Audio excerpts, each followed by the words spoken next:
The Starfield Direct event happened more than a month ago now, and with all of the Reddit posts and YouTube videos, you would think that we found every single detail that there is to find. But I feel like I've found two massive secrets that no one's talked about yet. And I've done my due diligence. I've looked through YouTube, I've looked through Reddit, I've looked through Google. I haven't been able to find these, and if I haven't found them, I bet no one else has been able to find them as well. So we're going to talk about these two massive secrets along with several other details and a few mistakes right after the intro.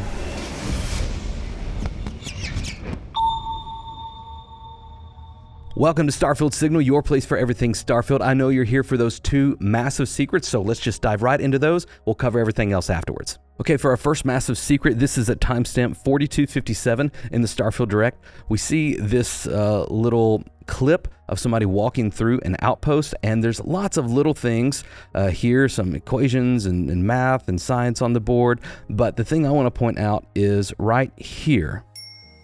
This is star-locked. I'll blow this up in post for you, but again, I haven't seen anyone talk about this. This looks to be like a minigame, an in-game minigame that is designed for Starfield. And if you look really close, again, I'll try to zoom in and post here, you can see the different factions on here. I think that's the Freestar Collective, the Crimson Fleet, and then over here we have the United Colonies. I thought that maybe this right here was the game board, but it looks to be more like a little Zen garden type thing. I forget exactly what those are called, please excuse me. And there's a lot of other stuff over here, but for now, that was the big one that I found that I think, this looks to be like a mini game, right? Has the factions in there, looks to be something that we could do. I don't know exactly what this would look like, but this is some sort of board game, the equivalent of a board game in Starfield, that if they went through the trouble of designing this, surely we can play this. I think that is really cool. Okay, so that's massive secret number one. Massive secret number two, let's move on to timestamp 2751. This is the section where we've come into the Star Yard. It's talking about that, and we're kind of walking through the halls, and right here is this poster. Nothing particularly special about it at first glance, but again, I'm going to zoom in and post, and you can see that hand that's reaching out. This looks to be like a, like a motivational poster type thing, but you can see the hand that's reaching out is not what looks to be like a typical human hand in a spacesuit. This looks to be like a cybernetic prosthetic. Now, we have seen a glimpse of this in some concept art that was released back at the end of last year, I believe, in one of the, I think in the Neon City little feature they did. But other than that, we have not seen any NPC or any other evidence of cybernetic prosthetics. And this is just another piece of evidence towards that. A lot of people didn't give much credence to that very first concept art, because that's concept art, right? A lot of that stuff is drawn and created, even sometimes before, proper development happens. Sometimes it's even before alpha that all that stuff gets started. So to see this in an actual build of the game running, and that art is consistent, it has persisted into the development of the game, I feel like that gives us a strong indication of possibly a little secret that we haven't seen yet in gameplay or in an NPC, that we could have cybernetic prosthetics in game. Very cool. Let me know if you already knew about those two massive secrets that I came across, but for now, let's go ahead and dive into the other details, and a quick shout out to our Discord community. They actually helped me find a lot of these, and if you're looking for a good place on Discord to connect with about Starfield, then we invite you to join there. You can follow the link in the description or just search for Starfield in Discord and we'll come up. I actually want to come back first to this scene we were looking at earlier, because there is a lot more stuff in here. Right here, we see what could be some sort of cybernetic prosthetic. It doesn't look so much like that I think that's, actual evidence to support the other big massive secret, but it looks like something that could be.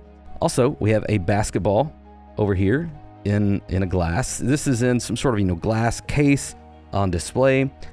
It would be cool if this was signed by a popular NBA player from our time or a WNBA player. I think that would be a really neat little Easter egg for us. But the cool stuff that I think is really neat that a lot of people enjoy, look right here on the back of our player character. We have some stickers here, and one says Space Trucker and the other says Carrier. Now, I know a lot of people have been saying that they wanted to build some sort of space trucker, character and do the trade routes and all that stuff, and that's how they want to make money. I don't think we've seen anything official in Bethesda marketing or in game yet that kind of uses that term, space trucker. So that's cool that we see that sticker there, kind of alluding to the fact that yes, that is a possibility. Okay, here we are at timestamp 11:52. We are at the Red Mile. We've just come in, and a lot of people have speculated that since it kind of shows all these things here, like Red Mile, that this could be Starfield's take on The Running Man, the show from the movie The Running Man with Arnold Schwarzenegger. And that was a really cool action sci-fi movie. I love that one. And then, there was a Total Recall, are some of my favorite Arnold movies from that era, and really great if you want to go check those out. But a lot of people have speculated that, hey, this looks to be like some sort of casino where you could come and play games. And yes, again, if you zoom in with this 8K footage, you might be able to see it on 4K as well. If you do use the 8K footage, you can very easily see that over here, this is a blackjack game. And even up here, this is, you can see the words poker kind of underneath the cards, and again, blackjack up on the top there. But just wanted to confirm that yes, this does look like some sort of casino. These also may be some mini games, but I know this was a little bit more common for people to notice and speculate on, so I didn't include that as a clickbait massive thing, just the other ones. If you're having a good time and enjoying the video, I would love for you to like this video. That helps other Starfield fans find our content. And hey, if nothing else, this could just be your little act of kindness you do today. Thanks. Here at timestamp 4238, we get a good look at kind of an interactive map table. We've seen these a lot in Starfield. This particular one is in a star station, as they call them. We also have this in our ship, and I believe we've seen a similar table in Constellation's headquarters as well. But what I wanted to note here is, of course, it has lots of different measurements and lots of info in here. I wanted to just note out specifically this, what looks to be like a grav map, and this may allude to a way that we can navigate our star systems. It looks like some of these square sections are going to be maybe easily navigatable space that has been explored, and maybe the stuff outside of that is non-navigatable space. I'm not sure the best way to say that, but I just found this interesting, and again, that they would go through the trouble of kind of making this. It probably has some sort of in-game, there's something of significance to it in the game mechanics. So just wanted to point that out. We're back towards the start of the direct now, and here at timestamp 311, we see this indicator right here on our options, surface map. I don't believe we've seen the surface map in gameplay footage yet, so that was of note. Again, this one came directly from our Discord. Thank you guys. I believe it was maybe Spudman who called this out on there. Thank you, Spudman. At timestamp 3522, we see a lot of, they're talking about creatures and animals on the different planets. We see here at Tadacha 1 that they're scanning this creature, and it actually lets you know that the biomes that it's in: mountains, swamps, frozen plains, coniferous forest, and savanna. So that alludes strongly that to the fact that Tadacha 1 has most, if not all, of the different biomes that are going to be available in Starfield. I know we've known that there are going to be planets and surfaces with multiple biomes, but this is just a confirmation of that from the gameplay footage.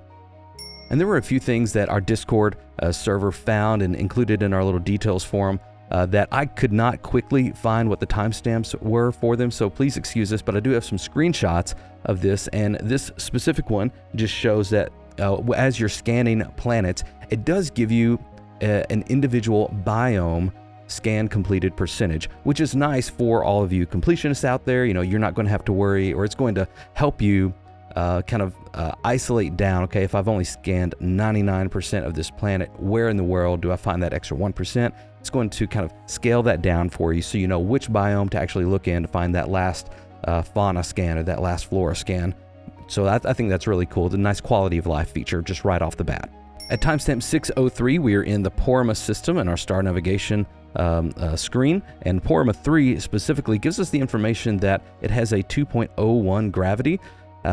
This probably means that there are going to be some gravitational effects on us, since we've seen in gameplay and through the demo, through the direct, that low gravity will offer you some benefits as far as jumping through larger areas of space. That higher gravity could potentially have some negative effects as well, or maybe some positive effects if you're really clever. I'm interested to see what people do with that. At timestamp 32:17, we actually get a really good look at the Starfield controller that they've designed for this, and I did actually get one of these. It is really great build quality. I'm not trying to sell it. You know, lots of people think, oh, you don't need it. It's going to function exactly like a normal controller. There are no special buttons or special features on here. It's just the theme. But a lot of people have been wondering what all of the abbreviations are for, so I thought I would go through that, and I'm about 90 to 95% sure of all these. And a quick note about all of these abbreviations: these are all kind of geared towards controlling your ship. So it's not necessarily for controlling when you're on foot, out in the planet exploring. It's mainly for the design factor, is to kind of make it feel like you have your ship controller here, which is really cool. So first up here, we scan. That's how we scan our planets. For flying, we have our throttle. This is power distribution is what this stands for. So remember in the direct when they were talking about distributing power between your shields, your weapons, or your engines, or your grav drive, this is where you will control all of that. Going from left to right, we come over here, we have our camera. So this is going to probably switch you from third-person mode to first-person mode. And then you have your data menu right here. Right here, RCS, this has been kind of a point of conversation, not necessarily disagreement, but a lot of people have speculated on what this means. What I'm about 90 to 95% sure this means is reaction control system. That's a common thing in spaceship games. This means the smaller thrusters, not your main engines, but the smaller thrusters that help you kind of, specifically they're for landing a lot of times. And so to kind of make small adjustments left or right or up or down to kind of help you land safely. This will most likely also contribute towards your, flying out in space, making subtle movements, helping you maneuver during combats or as you're flying through asteroid fields, things like that. So it's just another part of your maneuvering system as you fly your starship. Over here, TGT stands for targeting. You can probably cycle through different targets that are on screen here, whether you're scanning or whether you're mining asteroids or whether you're in combat. Here you can lock, obviously. And GRP2 just stands for group. I'm unsure of what the 2 means. I'll confess that. I'm not sure if it means you can have up to 2 groups, but what group means in context of space sims and space flight games is you can have different groups set for your weapons or your tools. So if you want, you want your torpedoes ready to go, then you can have those assigned to a group, so you don't have to stop, pause the game, move your lasers out for your mining, and move your torpedoes back in, or your missiles for combat. You can just have those automatically assigned to a group. That's what that's for. And then B just says exit down here, so probably just like a cancel or an exit out of this menu. Okay, so hopefully that wasn't too elementary, but just I know I've seen a lot of conversation about that. Just want to clarify some of those. The next thing we'll take a look at is another screenshot. I am not well versed enough in computer graphics and processors and all of that stuff to give really any kind of commentary on this, but I at least wanted to put it up on screen. If you haven't seen this, this is just AMD's kind of marketing for what they're saying. Hey, here's the best you can get as far as the performance on Starfield, and then they kind of give like a better and a good. And so again, I'm not smart enough in this field to comment on this, but I wanted to include it here. If you haven't seen it already, you can pause it, look through this, and make your own make your own decisions from that. We're at timestamp 1410 now in the character creation segment, and I missed this the first time through. I was looking at the character creator, but just wanted to come back and see it here under mouth. Of course, we have our different presets that you can look through here, but even from there, it looks like they're going to give you even sub design to where from the kind of preset that you get here, you can go ahead and shape it through some other variables here, from underbite to overbite to scaling up and scaling down. I just thought this was a neat little thing that I missed the first time, and I think it's just another kind of point in the basket for Starfield for making a great character creator. I'm really excited to get my hands on this. At timestamp 421, here we are in our data menu in our characters section, and we can see down at the very bottom that we have the ability to hide our spacesuit in settlements. And so if you spend a lot of time working on your avatar and you want it to look a certain way, not just in your facial features, but also the clothing that you wear, you can easily hide that when you're in kind of a breathable environment. So you don't have to go through the menu to take your suit off and put your clothes on and all that. So I think that, again, that's just a nice quality of life feature. Here I have another screenshot for you. Someone found in our Discord that as you were scanning a fauna or flora, that one of the resources was pigment. And then they connected this timestamp at, what is this, at 1317, when you're kind of waking up, going into your character creation. They noted that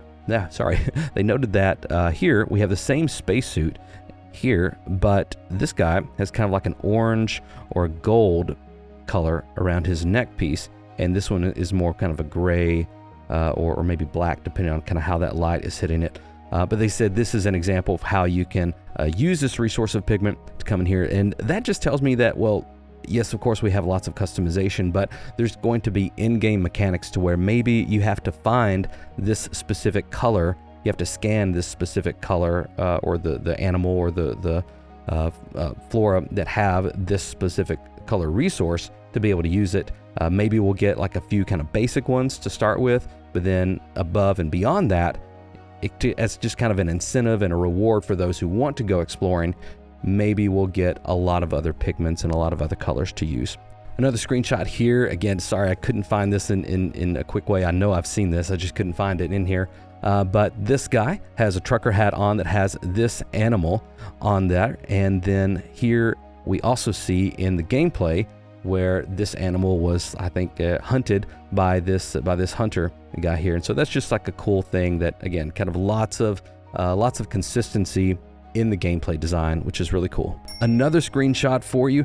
Here, one of our Discord members found this flamethrower arm that looks like it could be attached to a mech. So that's exciting because we haven't seen any kind of customization just yet of Vasco, but this alludes to the fact that maybe there are weapons and tools and different pieces of equipment that we could find or even make through the crafting, and then put that onto Vasco depending on what we need him for our mission. If we need him for mining, if we need him for combat, we have a little bit of customization there. At timestamp 1234, we get another shot of the data menu here, and specifically here we see 6 different sub menus that we could potentially go into. And I know this is sort of common, lots of people have seen this, but I did want to kind of make note of this, not as a new find, but just as a commentary on this. So lots of people think this 6th menu right here at the top could be what lots of people are referring to as space magic. Remember at the end of the direct where we see the character stretch out his hand, do some sort of what looks to be like a gravitational effect, and then the other NPCs that you're fighting go limp and their guns disappear and they just kind of float in the sky. This could be the sub menu to get into those specific skills. And that's the thing that I wanted to pull out here, is if we're getting a whole sub menu for this space magic, again, that's a very non-clever way to describe it, excuse me, but that means that there could be lots of different options within that specific skill set. So if it's based in gravity, there could be, think about Mass Effect, there could be push, pull, singularity, lots of things that they explored there in Mass Effect. We could even get the ability to create some sort of gravitational shield around ourselves. We could get maybe the ability to blink, kind of like move forward. I think that was some sort of shout in Skyrim. At timestamp 1720, we see developer Dane Olds here, and this was probably one of my favorite developers from the Direct. He just seemed like he had a really cool vibe about him. Also, he designs the weapons, right? So that's really cool. And in that regard, look at this back here.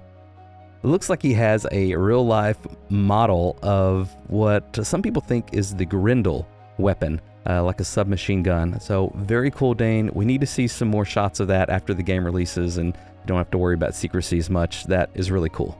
Now we're in our shipbuilding section of the Direct, and here at timestamp, what is this? This is timestamp 2115. We see the Frontier here, which looks to be like kind of the default starting build for the Frontier. Notice the value down here, 73.75. That's not a lot, especially in context of what we've seen other guns and items that we've found their value throughout the Direct, if you look in the menu when it pops up. So this is just another example of how, you know, if a lot of you who are like, hey, I want to build a big economy and I want to just go and you know, sell all my spaceships and steal spaceships and sell them, it looks like they're going to have kind of a neat way to kind of prevent you from doing that. Not in a way that makes it not fun, but in a way that kind of makes it where you got to work a little bit harder to start making some cash. You can't just go and sell off your Frontier, because if it's used and it's damaged and you know, it's not like brand new, then it may not have the kind of value that you're expecting it to have. And also on that note, notice here that it says registered, so the Frontier is registered. I remember specifically Todd Howard saying in, I think, the Kind of Funny interview when they were talking about ships and building economies, he said, okay, they wanted to make sure that you couldn't kind of abuse that system and go steal a ship and bring it in, then just sell it or scrap it for parts, that you do have to register it to be able to kind of get into the customization options, and most likely to be able to sell it at, you know, some sort of massive profit as well. And it's going to cost money, credits, to register those ships. And so it sounds like they've thought about this. They may do a little bit of balancing after launch, but I'm particularly excited to get into this element of the game.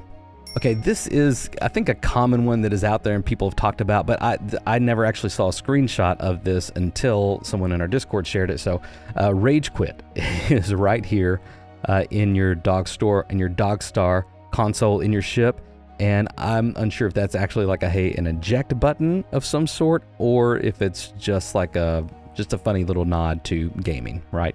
And this is at timestamp 3016. I don't think I said that. Here we're back to the Star Yard section where we were earlier to find that poster. And just a quick note that we see Deimos here. Deimos, or maybe Deimos, you guys give me a hard time for how I pronounce things. Please excuse me. It's not a word I use every single day. But this is, we've seen this before. This is a manufacturer in Starfield. And so they make ship parts. But we also know that, I didn't know this. Someone told me that this is the name of one of the 2 moons of Mars. So this could be, you know, if we think about Mars, evidently has a lot to do with the lore of Starfield. Deimos could have been one of the first manufacturers to start producing ship parts to go out into the cosmos and explore even more, if they originated on Mars. So that's just a cool little Easter egg, I think. At timestamp 43, we have this little scene. And you know, I didn't realize the first time I saw this, maybe this is very obvious to everyone else, but just because I was trying to take everything in, this is an example of how their procedural generation system can work. This developer is talking about how you can go to, you know, a planet and have completely different experiences. And so here it shows this kind of what looks to be, it kind of reminds me of like the Fortress of Solitude, right? From like Superman lore, like crystals everywhere. And then it kind of does this cool transition, and it's a different structure here. It's to be, I don't know what that would be, maybe some sort of science outpost. Could be a lot of different things, but that is what I wanted to note here, that's a cool little way to show how you could be in the exact same place as one of your buddies or one of your friends and have a completely different experience in that regard. Also note that, you know, it does look like the same terrain here, right? Like you have the lakes and the mountains, and you know the creatures, and the same kind of biome here. But as you go through, the only thing that's different is that structure. So that gives us a little bit of hint into how this procedural generation system is actually going to work. I know there's a lot of conversation about that, but that's just another little glimpse into that way that the game works. And the last little detail that I wanted just to show is this shot right here at timestamp 4236. This just gave me real big Stranger Things vibe. If you're not a fan of Stranger Things, you don't watch that, it's a great show on Netflix. It's about kind of run its course, I think, but I think they do have one more season left in them. But this just gave me a huge Stranger Things vibe, which I'm a big fan of, so pretty cool. It also looks like, you know, with the kind of the pink and purple sky and haze in the atmosphere, this could be an example of a biome or a specific planet where you have to have certain gear to be able to survive in it, or your ship has to have certain filters on it to be able to land in it safely.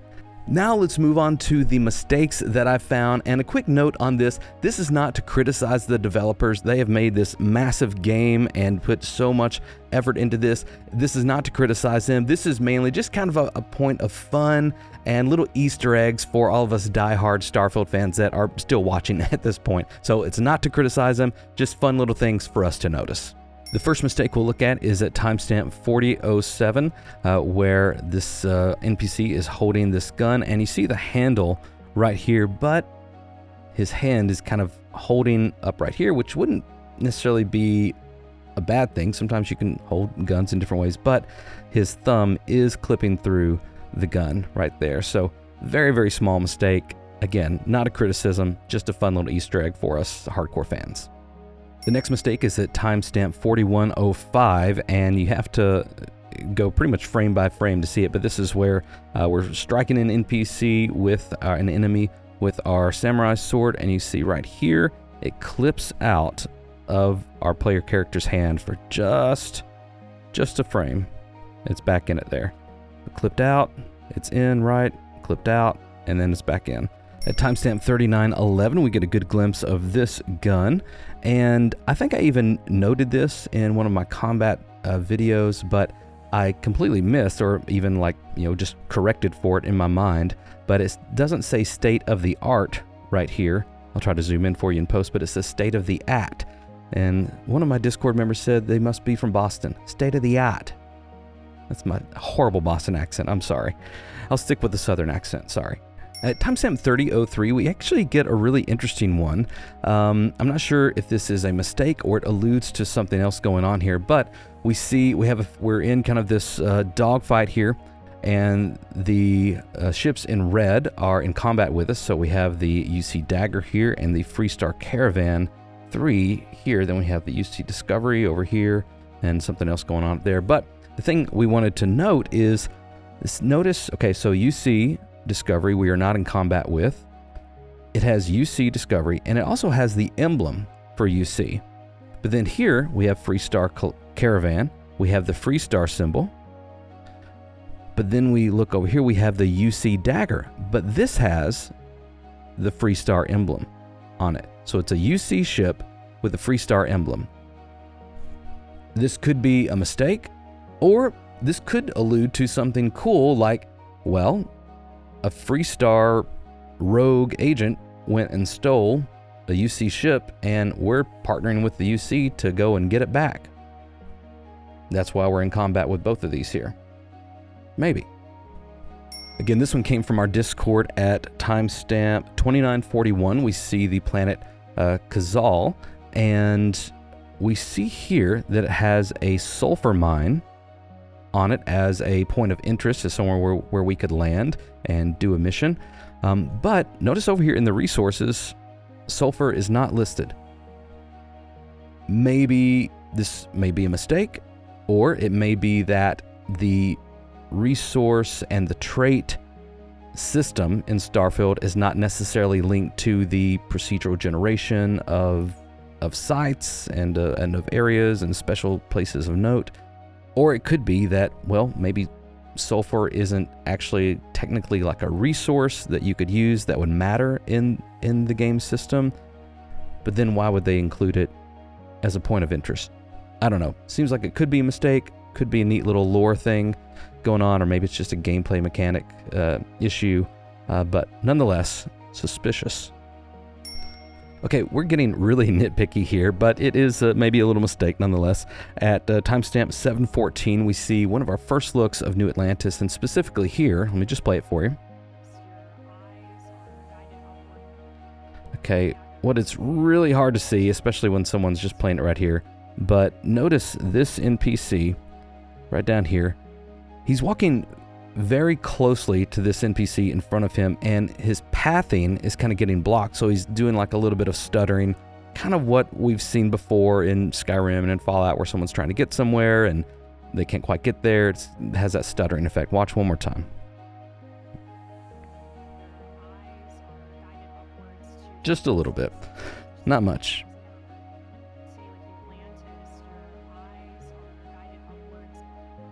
Tiny little nitpicky thing, but someone mentioned it, so thanks for calling that out in Discord.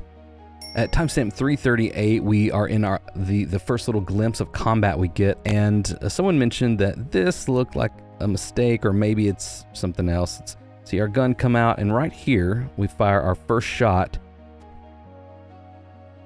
and even though we see the cursor, the reticule on the enemy here, he just noted that our gun was facing way down here and doesn't look like it's actually pointing to the enemy here.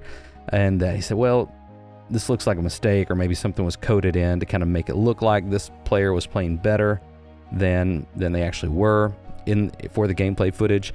This also could be, I know as developers, they have all these little tricks to help us feel as players like, hey, we're awesome, right? They want us to feel like we're having fun. They want us to feel like we're really good. So this could just be like a little bit of a bullet tracking system in Starfield to help you with combat.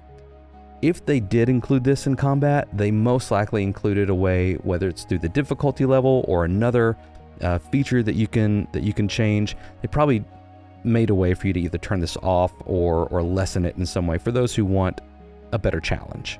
And I have one more bonus mistake for you at timestamp 8:49, and the reason I put this last is, again, I'm not sure if it's a mistake per se or just a choice that the developers had to make to get kind of everything fit in here. But notice in this scene where we're in Constellation's headquarters, we're around this kind of grav map table, or this interactable table with a glass top. Notice the people are not included in the reflections. And I'm just going to play through the scene and just kind of watch.